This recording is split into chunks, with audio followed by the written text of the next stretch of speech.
Segundo falou aos colegas do Supremo, Michele Bolsonaro foi muito respeitosa, mostrou-se muito articulada.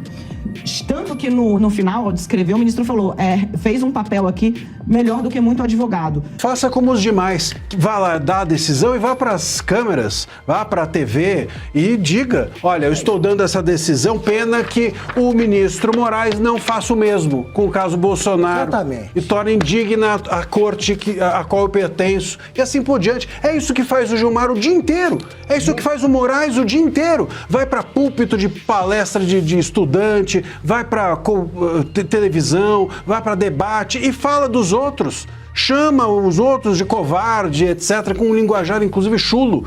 Ué, por que isso não é feito também? Olá, pessoal, sejam bem-vindos. O meu nome é Bruno. Se você gosta e apoia o nosso conteúdo, então deixa o seu like e inscreva-se no canal.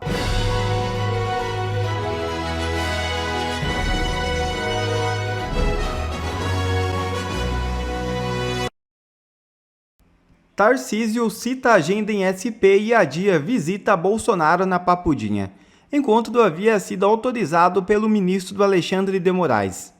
O governador de São Paulo, Tarcísio de Freitas, decidiu adiar a visita que faria o ex-presidente Jair Bolsonaro na próxima quinta-feira 22, na unidade prisional conhecida como Papudinha, em Brasília. Em nota, o Palácio dos Bandeirantes informou que o adiamento ocorreu por motivos de agenda no estado de São Paulo e que uma nova data será solicitada. Michele é elogiada por ministros do STF. Suave de discurso reto. A ex-primeira-dama foi conversar pessoalmente com Moraes e Gilmar Mendes. A jornalista Daniela Lima revelou nesta segunda-feira, durante o UOL News, que ministros do STF ficaram impressionados com a postura de Michele Bolsonaro, considerado uma figura suave, mas de discurso reto. Sua postura chamou a atenção por superar a de muitos advogados. Segundo o relato, a ex-primeira-dama esteve no Supremo na semana passada e conversou com os ministros Alexandre de Moraes e Gilmar Mendes. Ela levou informações sobre a saúde de Jair Bolsonaro e detalhou o histórico médico do ex-presidente. De acordo com ministros ouvidos, Michele foi direta e objetiva ao relatar a rotina do marido. Horas após o encontro na quinta-feira, Bolsonaro foi transferido por decisão de Alexandre de Moraes para Papudinha, anexo da Papuda, onde passou a ocupar uma sala maior do que utilizava na Polícia Federal em Brasília. Michele Bolsonaro chegou mostrando que sabe exatamente o que está fazendo. Eu conversei com colegas integrantes do Supremo Tribunal Federal, ministros que ouviram pessoalmente de Gilmar Mendes e Alexandre de Moraes os relatos. Qual foi a ex-primeira-dama que se apresentou? Jair Bolsonaro desembarcou na semana passada no Supremo Tribunal Federal, depois de ter pedido a aliados que abrissem caminho para que ela fosse recebida tanto pelo ministro Alexandre de Moraes, como eu disse, relator do caso Jair Messias Bolsonaro, como pelo ministro Gilmar Mendes. Michele Bolsonaro, para chegar em Alexandre de Moraes, como revelou o portal Metrópolis, recorre ao vice-presidente da Câmara dos Deputados, Altineu Cortes. Moraes estava fora do Brasil, mais especificamente em Dubai, volta, recebe um telefonema de Altineu Cortes e o vice-presidente da Câmara diz que gostaria de solicitar uma audiência com o ministro. O ministro concede essa audiência e na audiência Altineu diz, olha, minha missão é dizer que a Michele Bolsonaro gostaria de vir aqui explicar ao senhor, trazer para o senhor o contexto em que está se dando ali o cotidiano de saúde do ex-presidente Jair Bolsonaro. Moraes assente. Para chegar a Gilmar Mendes, o caminho foi outro. Um político de altíssimo cargo no executivo, ou seja, no governo do estado do ministro Gilmar Mendes, que é do Mato Grosso, telefona ao ministro e diz, ministro, eu gostaria de saber se o senhor poderia receber Michele Bolsonaro. E o ministro diz, sem problemas, pode enviá-la. Como é que Michele Bolsonaro chega ao Supremo? Sóbria, com roupas muito austeras, nenhuma maquiagem aparente no rosto. Segundo o que eu consegui apurar nos relatos, os ministros disseram, abro aspas, a conversa foi uma conversa muito suave. O ministro Gilmar Mendes, por exemplo, conversando com interlocutores, disse, eu não a conhecia, foi a primeira vez que ele falou com a Michele Bolsonaro na vida. Nem durante o governo Bolsonaro, e Gilmar Mendes era um interlocutor do ex-presidente, ele e a primeira-dama haviam conversado. Ele disse, eu não a conhecia. Segundo falou aos colegas do Supremo, Michele Bolsonaro foi muito respeitosa, mostrou-se muito articulada. Tanto que no final, ao descrever, o ministro falou, fez um papel aqui melhor do que muito advogado. Por quê? Porque Michele chegou, disse, ministro, Eu quero que o senhor entenda quais são as condições de saúde do meu marido, desde antes da prisão até agora, para que o senhor entenda aí as nossas preocupações com relação ao alojamento dele. Então, a ex-primeira-dama fez questão de ser factual. Ela não fez nenhum tipo de discurso melodramático ou sentimental. Ela foi factual. Michele Bolsonaro detalhou aos ministros aquilo que fala já de maneira um pouco mais econômica em público. Mas achei interessante trazer para vocês aqui que a ambos, Moraes e Mendes, ela detalhou que a interação dos medicamentos que o ex-presidente toma e o soluço que ele tem, o refluxo que ele tem, faz com que frequentemente Bolsonaro acorde, desperte, sem saber onde ele está. Desorientado foi a palavra que a ex-primeira-dama utilizou.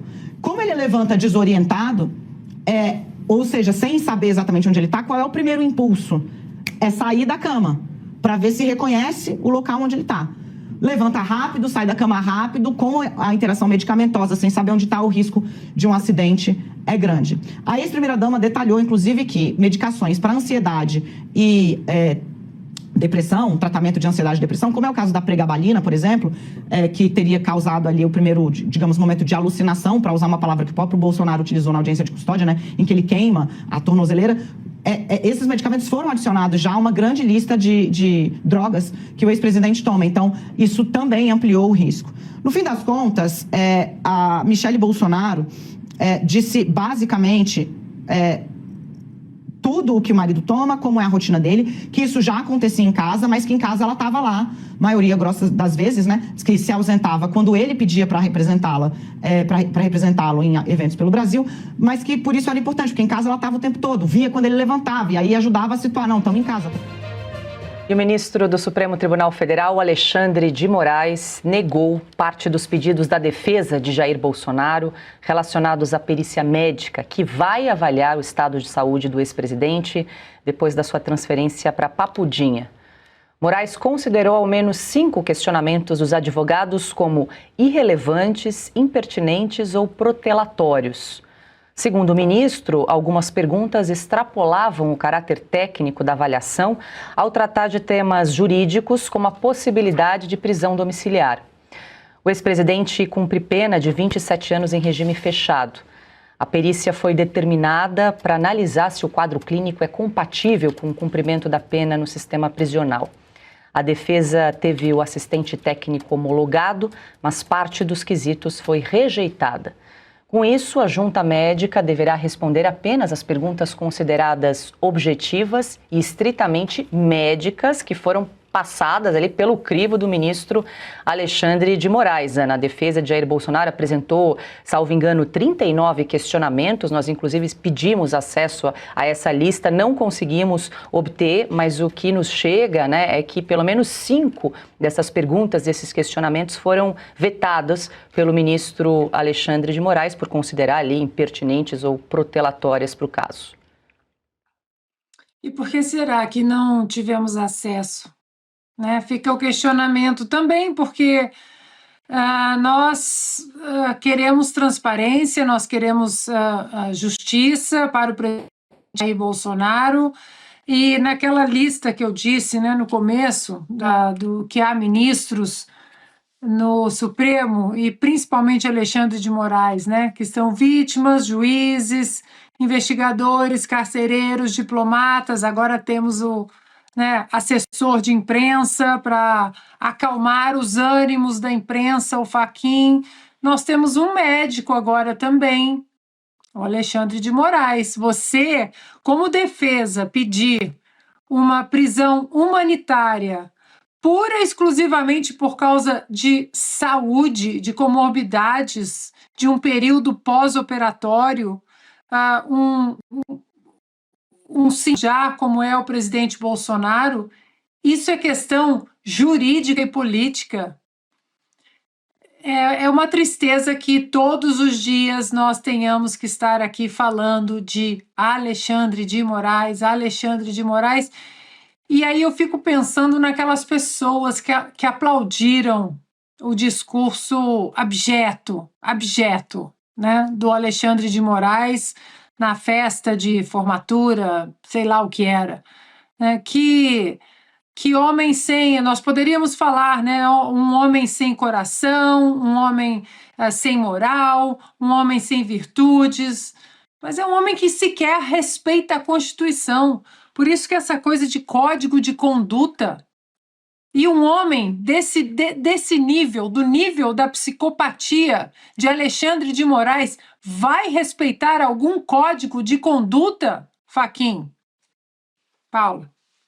Marcelo, em vez de se antecipar, não seria o caso do ministro deixar a perícia médica se manifestar? Olha, essa pergunta não se aplica ou não temos condições técnicas de responder esse questionamento porque a minha seara é médica, é profissional. Não seria esse o caso? Porque aí ele já excluiu 5 questionamentos, ele considerando que eram irrelevantes. Ele é doutor em tudo. Não, agora ele também, além de médico, ele quer ser enfermeiro. Doutor em tudo. Enfermeiro. Sabe aquele enfermeiro também? Enfermeiro que faz triagem em hospital? Ah, sim. Enfermeiro preocupante. Escolhe as pronto-socorro. Isso, mede a febre, vê seu pulso antes do médico atender. Então, ele agora, antes da perícia, passa pelo Moraes, né? O Moraes, então, peraí, qual a sua febre? Deixa eu ver se você precisa ir para um ortopedista. Juiz de triagem agora. Juiz de triagem. Ele é triagem médico também. O Moraes somou essa especialidade agora de ser enfermeiro. Talvez ele possa até também agora começar a perseguir o conselho aí dos enfermeiros, já assumiu essa função. Isso é um absurdo. Veja, uma testemunha, quando se faz uma pergunta, no direito funciona assim, você faz uma pergunta para a testemunha, você não pode induzir a testemunha a uma certa resposta. Porque aquilo é prova que está sendo obtida na fala da testemunha. Então, se a testemunha responder A ou B, o A ou B é prova. Então, você não pode induzir a pessoa a responder o que você quer. O perito é outra coisa, o Moraes está confundindo. Claro. O perito, você pergunta o que você quiser, ele responde o que você quiser e o juiz usa o que acha que deve. Agora, se você simplesmente... Respeitada a ordem, né? Respeitada, depois. Primeiro o perito, depois o juiz julga. Exatamente. Agora ele quer antes, ele quer selecionar, fazer a triagem do que vai ser perguntado para o médico. Aí o Moraes vai dizer, não, mas é que as perguntas aqui médicas, elas têm um viés jurídico. Pô, mas o que o Moraes está fazendo de jurídico também não tem um viés médico? Está tudo confuso nesse processo, é uma loucura. Então, assim, ressalvada a possibilidade que nesse questionário tivesse alguma pergunta que fosse, por exemplo, o seguinte: senhor perito, o senhor acha que o ministro Moraes está são? Senhor perito, o senhor acha que o ministro Moraes mereceria talvez o atendimento de um médico psiquiátrico? Tirando essa possibilidade, fosse uma pergunta dessa, eu acho que todas poderiam... Isso aí eu atendo essa consulta. Perguntar para mim. Eu acho que o Brasil saberia responder de primeira, sem qualquer hesitação.